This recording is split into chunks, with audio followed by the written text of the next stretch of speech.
नमस्कार दोस्तों, स्वागत करते हैं आपका एक बार फिर से आस्था न्यूज पर। जी हाँ दोस्तों, आज हम बात करने वाले हैं आंध्र प्रदेश असेंबली इलेक्शन के ओपिनियन पोल के बारे में। आंध्र प्रदेश में क्या जगनमोहन रेड्डी की सरकार यानी कि वाईएसआर कांग्रेस की सरकार बनी रहेगी या फिर टीडीपी या फिर पवन कल्याण की जनसेना पार्टी यहाँ पर अपना वर्चस्व निभा पाएगी या फिर कोई और मुख्यमंत्री बनेगा या फिर बीजेपी यहाँ पर बाजी मारेगी। तो जी दोस्तों, एक एक करके बात कर लेते हैं आंध्र प्रदेश के 14 जिलों के ओपिनियन पोल के बारे में। क्या कहती है आंध्र प्रदेश की जनता? 175 सीटों वाले आंध्र प्रदेश में किसकी बनने जा रही है सरकार? चलिए दोस्तों, बात कर लेते हैं एक एक करके आंध्र प्रदेश की एक एक सीट का ओपिनियन पोल के बारे में। 175 सीटों में से मेजोरिटी चाहिए यानी कि जीतने के लिए 88 सीटें चाहिए और यहाँ पर मुख्य पार्टियां हैं। वाईएसआर सबसे बड़ी पार्टी है यानी कि जगनमोहन रेड्डी और एन चंद्रबाबू नायडू यानी कि टीडीपी के नेता।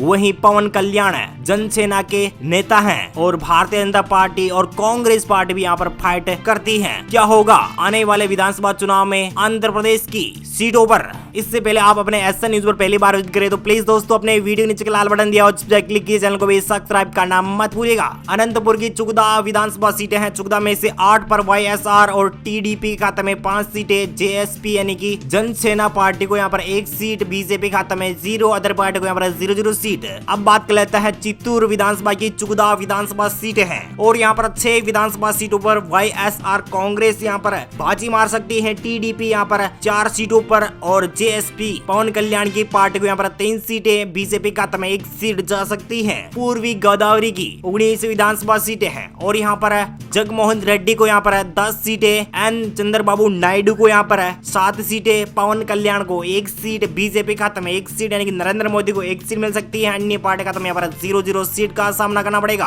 आंध्र प्रदेश की 175 में से 46 विधानसभा सीट का ओपिनियन पोल आपको दिखा रहे हैं। आपकी स्क्रीन पर 24 सीटों पर जगनमोहन रेड्डी, 16 सीटों पर टीडीपी के नेता एन चंद्रबाबू नायडू और 5 सीटों पर पवन कल्याण, 2 सीटों पर नरेंद्र मोदी। अन्य पार्टी खाते में यहाँ पर 0 सीट। गुटूर की 17 विधानसभा सीटें हैं। 17 में से वाईएसआर कांग्रेस को यहाँ पर 9 सीटें, टीडीपी खाते में 7 सीट, जेएसपी खाते में 1 सीट, बीजेपी खाते में 0, अन्य पार्टी खाते में यहाँ पर 0 सीट। कडप्पा की 16 विधानसभा सीटें हैं और यहाँ पर वाईएसआर कांग्रेस 5 विधानसभा सीटें जीत सकती है। टीडीपी खाते में 3 सीटें जाने की संभावना जताई जा रही है। जेएसपी यानी कि पवन कल्याण को यहाँ पर 2 सीटें, बीजेपी खाते में 1 सीट, अन्य पार्टी खाते में यहाँ पर 0 सीट। कृष्णा की 16 विधानसभा सीटें हैं। 16 में से 8 पर जगनमोहन रेड्डी यानी कि वाईएसआर कांग्रेस के वाईएस जगनमोहन रेड्डी को मिल सकती हैं। 8 सीटें टीडीपी खाते में यानी कि एन चंद्रबाबू नायडू को यहाँ पर 5 सीटें और पवन कल्याण के खाते में 2 सीट,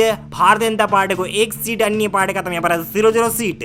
आंध्र प्रदेश के 175 में से 90 विधानसभा सीट का ओपिनियन पोल आपको दिखा रहे हैं। तो यहाँ पर भारतीय जनता पार्टी को 3 सीटें, पवन कल्याण के खाते में 10 सीट, एन चंद्रबाबू नायडू को यहाँ पर 31 सीटें, 46 सीटों पर जगनमोहन रेड्डी यानी कि वाईएसआर कांग्रेस के नेता को यहाँ पर 46 सीटें मिल सकती हैं। करनौल की 14 विधानसभा सीटें हैं। 14 में से 10 पर वाईएसआर कांग्रेस जीत सकती है। टीडीपी खाते में 4 सीटें, जेएसपी खाते में 0 और बीजेपी खाते में 0, अन्य पार्टी खाते में यहाँ पर 0 सीट। नेलोर की, हाँ दोस्तों, नेलोर की 10 विधानसभा सीटें हैं और यहाँ पर 10 में से 6 सीटों पर वाईएसआर कांग्रेस और 2 सीटों पर टीडीपी और जेएसपी खाते में 1 सीट, बीजेपी खाते में 1 सीट, अन्य पार्टी खाते में यहाँ पर 0 सीट। प्रकाशम, जी हाँ दोस्तों, प्रकाशम जिले की 12 विधानसभा सीटें हैं और यहाँ पर 12 में से 7 पर जगनमोहन रेड्डी, 3 पर एन चंद्रबाबू नायडू और 1 सीट पर पवन कल्याण, 1 सीट पर भारतीय जनता पार्टी के नेता नरेंद्र मोदी, अन्य पार्टी खाते में यहाँ पर 0 सीट। दोस्तों, अब तक आंध्र प्रदेश के 175 विधानसभा सीटों में से 126 विधानसभा सीट का ओपिनियन पोल आपको दिखा रहे हैं और जगनमोहन रेड्डी सबसे ऊपर है। 69 सीटों पर 40 सीटों पर यानी कि सेकंड पार्टी टीडीपी के नेता चंद्रबाबू नायडू और पवन कल्याण को 12 सीटें, 5 सीटों पर बीजेपी, अन्य पार्टी खाते में यहाँ पर सुपड़ा साफ। श्रीकाकुलम की 10 विधानसभा सीटें हैं। 10 में से वाईएसआर कांग्रेस को 5 सीटें, टीडीपी खाते में 3 सीटें, जेएसपी खाते में 2 सीट, बीजेपी खाते में 0, अन्य पार्टी खाते में यहाँ पर 0 सीट। विशाखापट्टनम की 15 विधानसभा विधानसभा सीटें हैं। 15 में से YSR कांग्रेस को यहाँ पर 10 सीटें, TDP खाते में यहाँ पर 4 सीटें, JSP खाते में 1 सीट, 0 सीट पर BJP अन्य पार्टी खाते में यहाँ पर 0 सीट। विजयनगरम की 9 विधानसभा सीटें हैं और जगमोहन रेड्डी को 8 सीटें, N चंद्रबाबू नायडू को यहाँ पर 1 सीट मिल सकती है और पवन कल्याण के खाते में यहाँ पर 0 सीट, अन्य पार्टी खाते में यहाँ पर 0 सीट, BJP खाते में भी 0 सीट जाने की संभावनाएं काफी ज्यादा स्थायी जा रही है। आंध्र प्रदेश के 175 विधानसभा सीटों में से 160 विधानसभा सीट का अब तक ओपिनियन पोल निकल के आ रहा है और यहाँ पर YSR कांग्रेस के जगमोहन रेड्डी सरकार बना सकते हैं, यानी कि 92 सीटों के साथ, यानी कि पिछली बार की तुलना में काफी कम सीटें दिखाई दे रही है। 92 सीटों पर जगमोहन रेड्डी, 48 सीटों पर TDP के नेता N चंद्रबाबू नायडू और पवन कल्याण JSP के नेता 15 सीटों पर जा सकती हैं उनकी सीटें और 5 सीटों पर नरेंद्र मोदी यानी कि BJP मात्र 1 सीट पर बढ़ोतरी करेगी और पवन कल्याण यहाँ पर 1 सीट से यानी कि 14 सीटों के साथ बड़ी लीड करेंगे और TDP भी यहाँ पर अच्छा खासा परफॉर्म करेगी और 92 सीटों पर नुकसान के साथ YSR कांग्रेस को नुकसान झेलना पड़ सकता है। चलिए दोस्तों बात कर लेते हैं पश्चिमी गोदावरी की 15 विधानसभा सीटें हैं। 15 में से 12 विधानसभा सीटों पर YS कांग्रेस के लीडर और मुख्यमंत्री के तौर पर चुने जाएंगे YS जगमोहन रेड्डी और 3 सीटों पर N चंद्रबाबू नायडू, 0 सीट पर पवन कल्याण और 0 सीट पर ही नरेंद्र मोदी अन्य पार्टी का यहाँ पर 0 सीट। दोस्तों आंध्र प्रदेश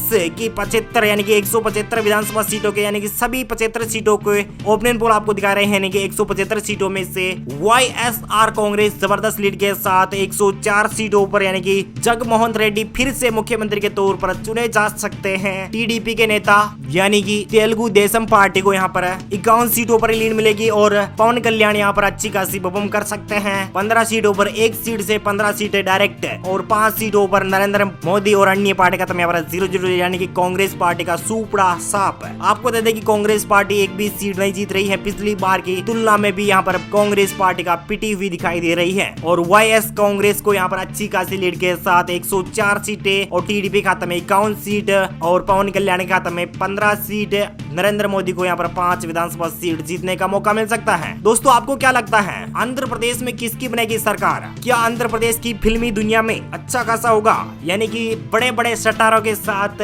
आंध्र प्रदेश जाएगा या फिर नहीं?